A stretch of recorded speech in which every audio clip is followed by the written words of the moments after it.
শেরপুর জেলার উন্নয়নের দাবিতে আসুন একসাথে দাঁড়াই, উন্নয়ন ও জনগণের অধিকার প্রতিষ্ঠায় একসঙ্গে এগিয়ে চলি। এই প্রতিপাদ্যকে সামনে রেখে নাগরিক মানববন্ধন অনুষ্ঠিত হয়েছে শেরপুর প্রেস ক্লাবের আয়োজনে। জেলা পৌর শহরস্থ অষ্টমী তলা বাস টার্মিনাল থেকে শুরু করে পৌর শহরস্থ খোয়ার পাড় পর্যন্ত প্রায় 5 কিলোমিটার দীর্ঘ লম্বা এই মানববন্ধনে সরকারি বেসরকারি প্রায় 200 প্রতিষ্ঠান সকাল 11টা থেকে দুপুর 12টা পর্যন্ত এই মানববন্ধনে অংশগ্রহণ করেন।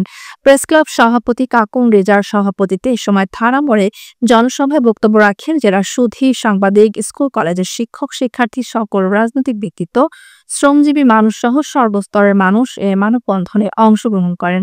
এ সময় বক্তারা বলেন, শেরপুর একটি অপার সম্ভাবনার জেলা হলেও দীর্ঘদিন ধরে উন্নয়ন বঞ্চিত ও অবহেলিত।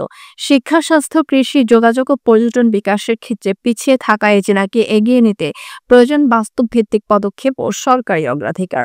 এর দাবি আমাদের যৌক্তিক অধিকার। এ সময় শেরপুর জেলার ন্যায্য উন্নয়নে 5 দফা দাবি উত্থাপন করেন। সেই সাথে দাবি আদায় পূরণ না হলে আগামী কর্মসূচি হিসেবে আলটিমেটাম দেন। আগামীর কর্মসূচি হিসেবে শেরপুর শহরের 2 ঘন্টার শাটডাউন ঘোষণা করবেন এবং দাবি আদায় না হওয়া পর্যন্ত মাঠে থাকবেন সর্বস্তরের জনসাধারণ নিয়ে শেরপুর প্রেস ক্লাব। জেলা সীমান্তের মেঘালয় সীমান্তের একদম পাশে শেরপুরকে বলা হয় সীমান্ত কন্যা। এই সীমান্ত কন্যা যুগে যুগে শুধু উপেক্ষিত থেকেছে, চেয়ে চেয়ে সারা জীবন নাকাল হয়েছে। এই শেরপুরে একটি রেল লাইন দরকার, একটি বিশ্ববিদ্যালয় দরকার, একটি মেডিকেল কলেজ দরকার।